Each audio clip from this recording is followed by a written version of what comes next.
Hello, everyone, and welcome back to Daily English Podcast. I'm your host, Connor, and I'm here with my amazing co-host, Linda. How you doing today, Linda?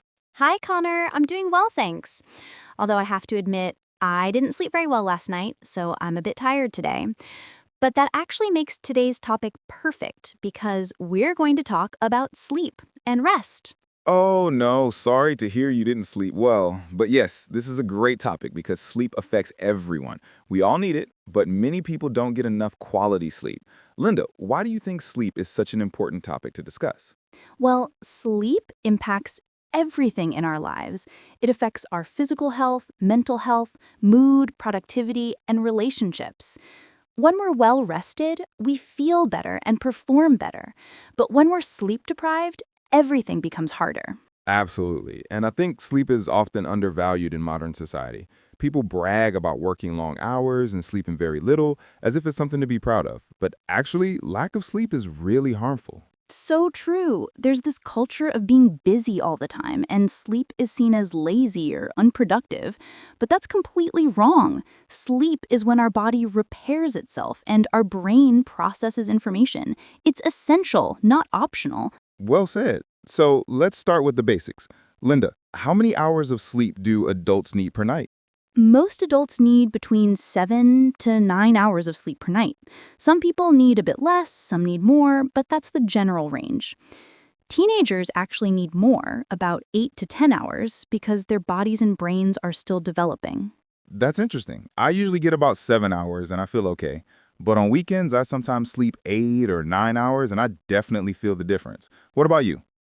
I try to get 8 hours because that's when I feel best, but with work and other responsibilities, I often end up with only 6 or 7 hours, and I can really feel it the next day. I'm less focused, more irritable, and I crave sugary foods. Those are classic signs of sleep deprivation. Let's talk about what happens when we don't get enough sleep. What are the short-term effects? In the short term, you feel tired and sleepy, obviously. Your concentration decreases, your reaction time slows down, you make more mistakes, and your mood gets worse. You might feel grumpy or emotional. And like I mentioned, you often crave unhealthy foods because your body wants quick energy. And what about long-term effects of chronic sleep deprivation? Long-term lack of sleep is really serious. It increases the risk of many health problems like heart disease, diabetes, obesity, and depression. It weakens your immune system so you get sick more easily. It can even affect your memory and increase the risk of accidents. That's scary. Sleep really is crucial for health. Now, let's talk about sleep quality, not just quantity. You can sleep 8 hours, but still wake up tired if the quality is poor. What affects sleep quality? Great question. Sleep quality depends on many factors. Your sleep environment matters a lot. The room should be dark, quiet, and cool. A comfortable mattress and pillow are important.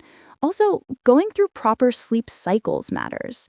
We have different stages of sleep, and we need to complete these cycles to feel rested. Can you explain sleep cycles a bit more? I find that fascinating. Sure, we go through several sleep stages and cycles that last about 90 minutes. There's light sleep, deep sleep, and REM sleep, which is when we dream. Deep sleep is when physical restoration happens, and REM sleep is important for mental processes and memory. We need all stages for quality rest. Interesting. So, if something keeps waking you up during the night, you're interrupting these cycles and not getting quality sleep, even if you're in bed for 8 hours. Exactly. That's why people who snore loudly or have sleep apnea often feel tired even after sleeping many hours. Their sleep is constantly interrupted. Now, let's talk about common sleep problems. Insomnia is probably the most common one. Yes, insomnia is when you have trouble falling asleep or staying asleep, right? Have you ever experienced that? Oh, yes, definitely. Sometimes when I'm stressed about something, my mind won't stop racing and I lie awake for hours. It's so frustrating. You're tired, but you just can't fall asleep. Do you have that problem? Sometimes, especially if I drink coffee too late in the day or if I'm worried about something. I also find that if I look at my phone before bed, it's harder to fall asleep. The blue light from screens affects sleep, doesn't it? Yes, blue light from phones, tablets, and computers suppresses melatonin, which is the hormone that makes us sleepy. That's why experts recommend avoiding screens for at least an hour before bed. But that's so hard in today's world where we're always connected. It really is. I'm guilty of scrolling through my phone in bed. What are some other factors that affect sleep? Caffeine is a big one. Coffee, tea, energy drinks, even chocolate contain caffeine. It stays in your system for hours, so drinking coffee in the afternoon or evening can disrupt sleep. Alcohol is tricky too. It might make you fall asleep faster, but it reduces sleep quality and you wake up more during the night. Interesting. People think alcohol helps them sleep, but it actually doesn't. What about exercise? Does that affect sleep?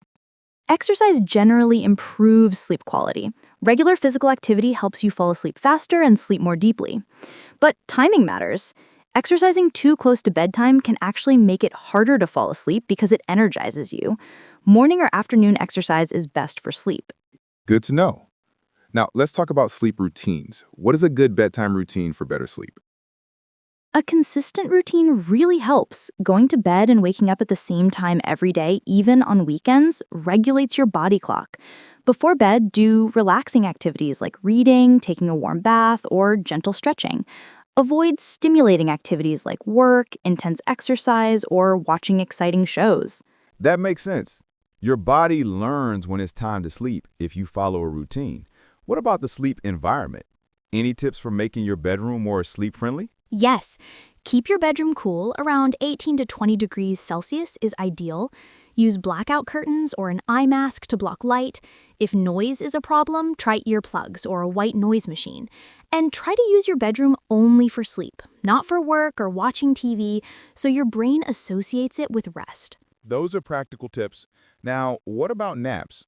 Are they good or bad for sleep? Naps can be beneficial if done right. A short nap of 20 to 30 minutes in the early afternoon can boost alertness and mood without affecting nighttime sleep. But long naps or naps late in the day can make it harder to fall asleep at night, so timing and duration matter. I love a good power nap on weekends. 20 minutes of sleep in the afternoon really refreshes me. Linda, do you nap? Not usually during the week because I'm at work, but sometimes on weekends if I'm really tired. I find that if I nap for more than 30 minutes, I wake up feeling groggy and disoriented. That's called sleep inertia. Yes, I've experienced that too. You wake up feeling worse than before.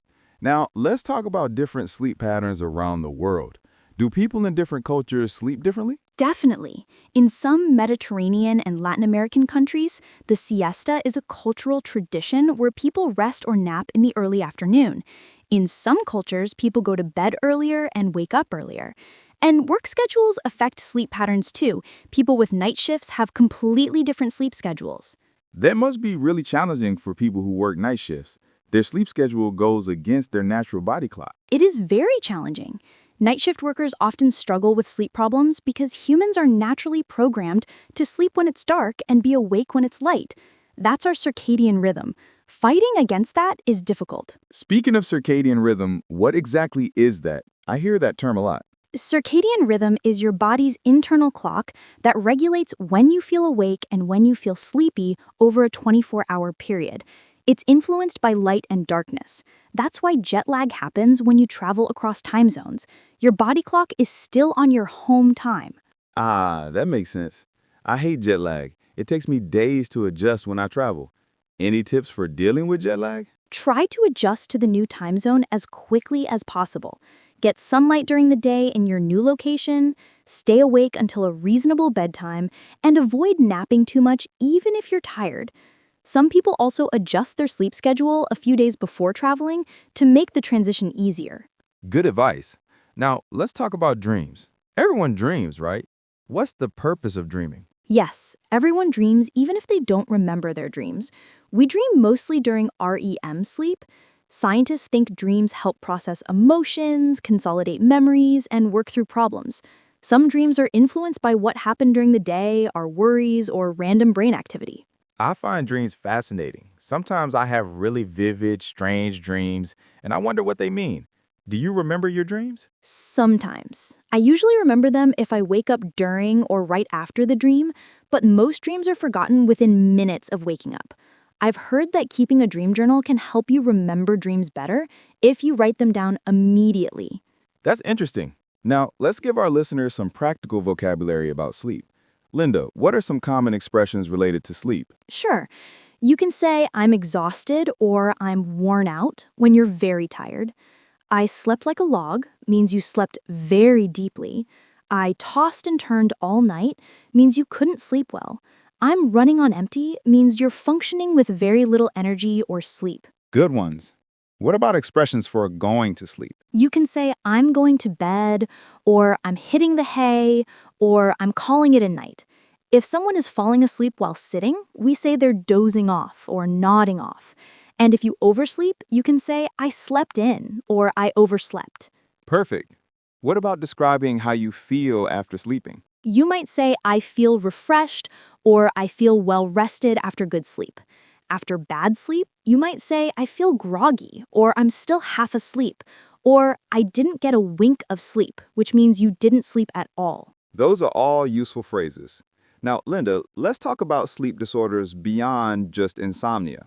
What other sleep problems exist? Sleep apnea is common, where breathing stops and starts during sleep.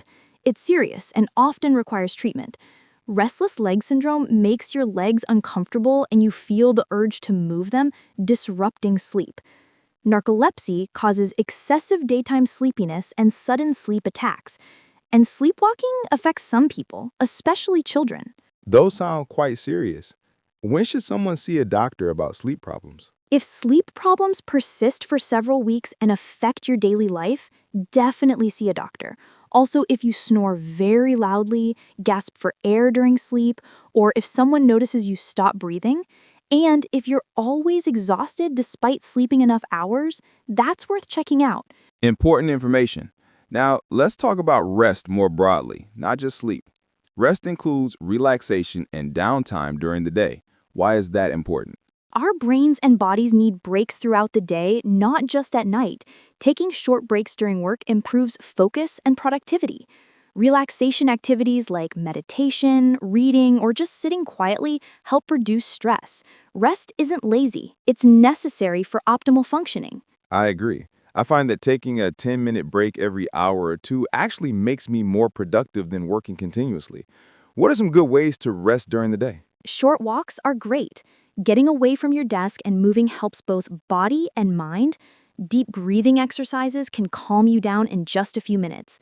Listening to music, chatting with a friend, or even just looking out the window can provide mental rest. The key is stepping away from work. Those are all accessible to most people. Now, before we wrap up, Linda, what would be your top tips for better sleep? First, stick to a consistent sleep schedule. Second, create a relaxing bedtime routine. Third, make your bedroom comfortable, dark, and cool. Fourth, limit caffeine and screen time before bed. And fifth, if you can't sleep, get up and do something relaxing rather than lying there frustrated. Return to bed when you feel sleepy. All excellent tips. I'd add that regular exercise and managing stress during the day also contribute to better sleep at night. Everything is connected. Absolutely. Taking care of yourself throughout the day sets you up for good sleep at night, and good sleep helps you function better during the day. It's a positive cycle. Well said. Sleep really is the foundation of health and well-being. All right, everyone, that's our episode on sleep and rest today. I hope you learned some useful information. Yes, and I hope this reminds everyone to prioritize their sleep. It's not selfish or lazy, it's essential for your health. Before we go, remember to subscribe to Daily English Podcast so you never miss an episode. We're here every day helping you improve your English. And if you found today's episode helpful, please give us a like. It helps other English learners discover our podcast too. If you have topic suggestions or want to share your sleep tips, leave a comment below. We love hearing from you. Thanks so much for listening today, everyone. Keep practicing your English and don't forget to get a good night's sleep. We'll see you tomorrow with another interesting topic. Until then, sleep well and take care of yourself. Sweet dreams, everyone. Bye-bye. Bye.